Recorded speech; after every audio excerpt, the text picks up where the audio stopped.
go to different conferences and Conscious Life Expo, just all these different places. And it's funny because we would come year after year and people would come back to our booth. Natalie, my business partner, and they said, I got that blend and I put the stuff together and it didn't smell the same. It's like, well, no, of course, we get our divine guidance that frankincense has to sit with orange for 24 hours. And they talk to each other and they kind of cross pollinate information. And then we can add the white lotus, or we can add another component. It's different for each blend.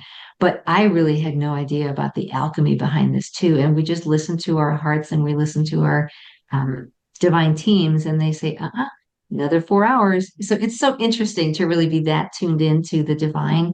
And they're just so supportive and just really want to help us to step into that divinity.